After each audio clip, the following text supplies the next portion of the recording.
یہ کہتے ہیں کہ بھائی صحابہ کی ایسی تربیت ہوئی کہ ان کی موجودگی میں کتاب لکھنے کی ضرورت کیا. ملاحظہ فرمائیے یہ کتاب ہے کون سی؟ مسند احمد بن حنبل، طبع دار الحدیث بالقاہرہ، جزء الثانی. بہت بڑے محقق حدیث کے احمد محمد شاکر نے اس کتاب کی تحقیق کی ہے. چھاپ دار الحدیث بالقاہرہ سند 1416 میں کتاب چھپی ہے.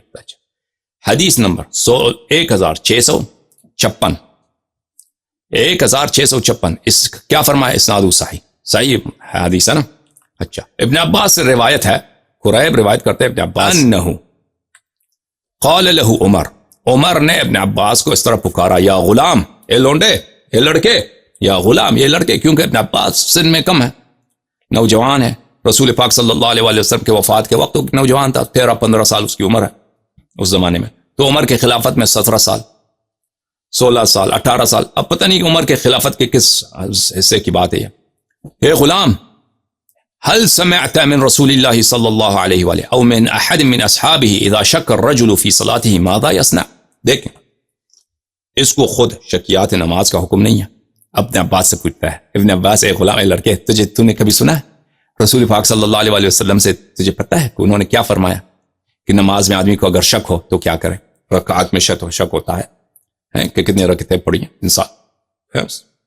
تو آپ نے ان سے پوچھا ہے رسول پاک صلی اللہ علیہ وسلم نے یا کسی صحابہ سے، یار تم یار بتاؤ نا. کیونکہ یہ عبداللہ ابن عباس نوجوان ہے، عمر اس سے سیکھنے کی کوشش کرتا ہے، کیونکہ اس زیادہ شرم کی بات نہیں ہے نا، ایک بڑا آدمی اس سے کوئی دیکھ نہیں رہا، اس سے پوچھ رہا. تو عبداللہ ابن عباس نے اس کا جواب نہیں دیا.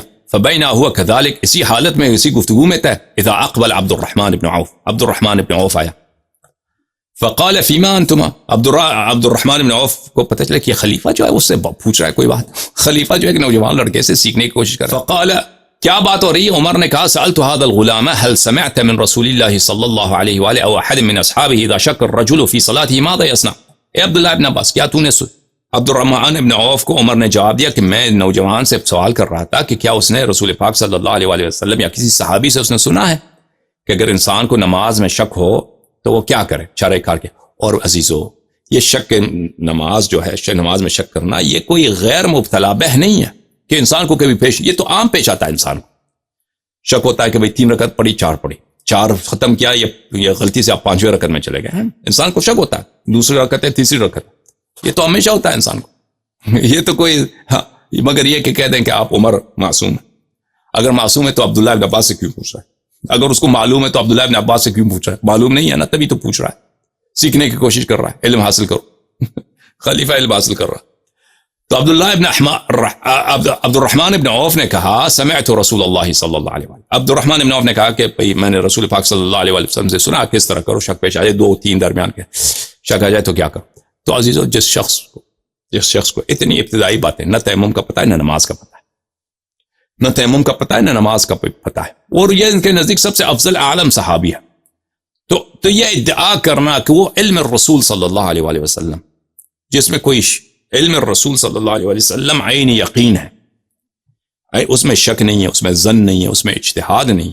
علم رسول اللہ صلی اللہ علیہ وسلم، وما ينطق عن الهوى ان هو الا وحی یوحی، اللہ کی جانب سے خالص نور ہدایت بشر کے لیے تا روز قیامت آیا ہے.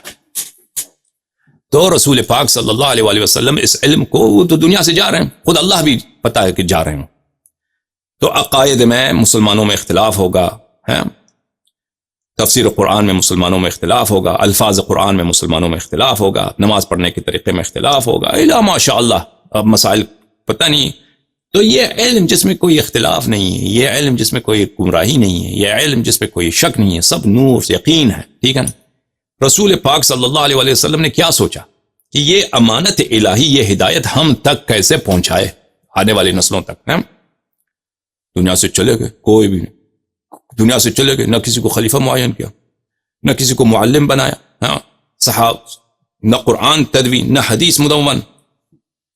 صحابہ کو بھی ادعا کرتے ہیں صحابہ کی تربیت ہے. صحابہ میں سے جو آپ کے نزدیک سب سے افضل ہے عمر، اس کے علم کا یہ حالت ہے، اس کی علم کا یہ حال خدا جانتا ہے. اگر ہم عمر کی جہل میں 40 تقریر کرنا چاہیں تو 40 تقریر کر سکتے ہیں، کہ اس کے جہل کے واقع وہ خود اقرار کرتا تھا کہ بلے کل الناس افقہ منی حتی العجوزات کہ سب لوگ مجھ سے عالم ہیں، افقہ ہیں، حتیٰ کہ عورتیں اپنے پردوں میں. تو یہ بھی ادعا غلط ہے. اور یہ ادعا کرنا کہ صحابہ کا حافظہ اتنا اچھا تھا کہ ان کے حافظے پہ اتکا کر رہے ہیں، یہ بھی غلط ہے. خود صحابہ الا ماشاء اللہ ایک دوسروں کو انہوں نے تختیہ کیا، تکذیب کیا، الا ماشاء اللہ. اب کبھی بات آئے گا نا کہ صحابہ کو نقل حدیث میں ان کو تختیہ کیا ہے، خطا کار قرار دیا ہے اور غلط قرار دیا. صحابہ نے خود اعتراف کیا کہ ہماری جو یادداشت کمزور ہے. اس کے واقعات بہت سارے. اچھا، یہ صحابہ علمی لحاظ سے.